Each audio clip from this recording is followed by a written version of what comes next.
Nous sommes le mardi 4 mai 2021, c'est l'heure de la revue de la presse et des médias israéliens en direct de Jérusalem sur Radio Kalita.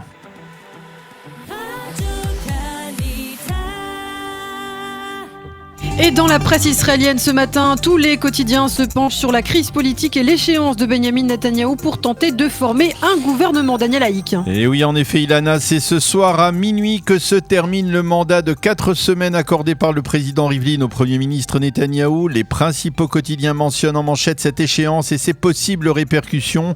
Ainsi, le Israël Hayom titre ce matin « Fin du mandat de Netanyahou ». Le président Rivlin devrait confier le nouveau mandat à Yair Lapid et ce même si Naftali Bennett semble actuellement plus apte à rassembler une majorité. Le Yediot Aharonot titre en manchette jusqu'à minuit et précise qu'hier après-midi, Netanyahou a sorti de son chapeau un ultime joker en proposant officiellement à Naftali Bennett de lui confier la tête d'un gouvernement pendant 1 an en premier.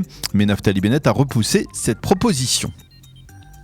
Et parallèlement, le Yediot Aharonot indique que les pourparlers en vue de la formation d'un gouvernement alternatif se sont poursuivis toute la nuit. Oui, en page intérieure, les journaux israéliens insistent également sur le positionnement rigide de Bezalel Smotrich, le chef de file du sionisme religieux qui a repoussé hier d'intenses pressions venues de plusieurs grands rabbins de cette mouvance sioniste religieuse afin qu'il accepte le principe d'un gouvernement de droite restreint soutenu de l'extérieur par le parti islamiste Ra'am. Mais Smotrich est donc resté très solidement opposé à un tel cas de figure et puis les sites d'information relaye aussi en évidence ce matin les révélations sonores faites hier soir par le journaliste Amit Segal. Segal a obtenu un très intéressant enregistrement d'Ayelet Shaked, la numéro 2 de Yamina, dans lequel elle ne mâche pas ses mots envers Binyamin Netanyahou et son épouse. Ils sont comme des dictateurs assoiffés de pouvoir. Ils doivent partir, affirme-t-elle dans cet enregistrement.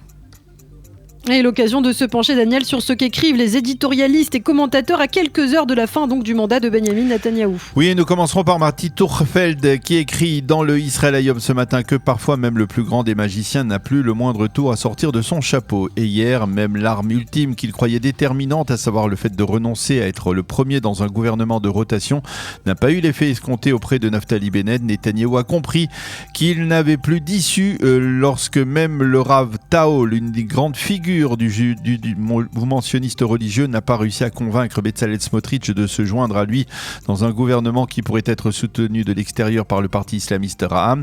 Pour Amnon Lord, justement, le sionisme religieux doit se ressaisir et faire montre de responsabilité afin d'éviter à la dernière minute la chute d'un gouvernement de droite. Smotrich ne comprend pas que Mansour Abbas est moins terrible pour le pays qu'un gouvernement de gauche, écrit donc ce matin Amnon Lord. Ariel Kahana, lui, lance un ultime appel à Naftali Bennett et à Gideon Sa'ar afin qu'ils empêche à la dernière minute la formation d'un tel gouvernement.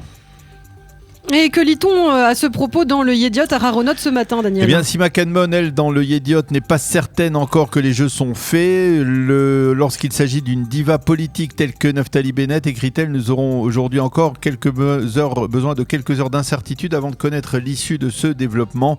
Nadav Eyal revient aussi sur ce qu'il appelle la campagne des rabbins du sionisme religieux auprès de Smotrich et sur le positionnement, selon lui, raciste de Smotrich qui, je vous le rappelle, donc refuse de siéger avec un parti parce qu'il est arabe. Enfin, le Haaretz écrit ce matin dans son éditorial central que même si son gouvernement n'est pas encore prêt, eh bien c'est Lapid qui aujourd'hui a le plus de chances de former la prochaine coalition gouvernementale. Le second grand titre dans la presse israélienne ce matin est consacré bien évidemment aux répercussions de la catastrophe de Méron. Oui, le Yediot Aharonot consacre la moitié de sa première page ce matin à un projet spécial qu'il initie, empêcher la prochaine catastrophe, titre le journal. Comment cela ? Eh bien en répertoriant les principaux sites ou événements qui sont potentiellement porteurs de risques mortels et de drames comme celui qui s'est produit à Méron jeudi soir. Parmi les sites qui sont mentionnés en première page donc, du Yediot Aharonot, la baie de Haïfa avec ses usines pétrochimiques polluantes qui menacent tout le nord du pays, mais encore le Shabbat Hebron lorsque des dizaines de milliers de personnes célèbrent l'acquisition du caveau des patriarches par Abraham, ou encore le tombeau de Yosef à Naplouse dans lequel régulièrement en pleine nuit se pressent en plein territoire palestinien également des centaines de personnes, ou enfin les salles de fête qui ne disposent pas toutes de toutes les autorisations nécessaires. Et les quotidiens se focalisent sur la possible formation d'une commission d'enquête. Oui, le Israël Hayom cite ce matin en première page le conseiller juridique du gouvernement Avichai Mendelblit qui affirme que rien n'empêche la formation d'une commission d'enquête d'État par un gouvernement de transition. Et Mendelblit de reconnaître qu'une telle commission a de nombreux atouts pour parvenir à faire le clair sur les circonstances du drame. Les quotidiens et les sites d'information soulignent qu'en attendant, le contrôleur de l'État, Mataniahu Engelman, a annoncé hier qu'il ouvrait lui-même une enquête, mais certains commentateurs affirment qu'il s'agit là en fait d'une manœuvre de la part de Benyamin Netanyahou, dont le contrôleur est très proche, pour empêcher justement la formation d'une commission d'enquête d'État qui pourrait conclure à la responsabilité de l'échelon politique.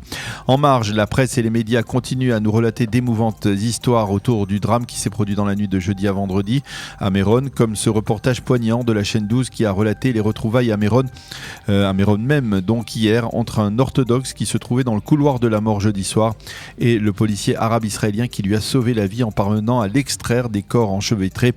Quant au Israël Hayom, il annonce que l'agence juive a décidé de verser une allocation de 4000 shekels, environ 1 millier d'euros, à chacune des familles des victimes touchées par ce drame. Mais dans cet élan de solidarité et d'émotion, Daniel, il y a eu quand même hier une voix perçante. Oui, une voix stridente et dérangeante. Cette voix, c'est celle de Yaron London, l'ancien présentateur, célèbre intellectuel de la gauche israélienne, un symbole de la gauche ultra-laïque et libérale, a rédigé un post qui a scandalisé des centaines de milliers d'Israéliens. Un post dans lequel il affirme ne rien ressentir face à l'évocation du drame de Méron.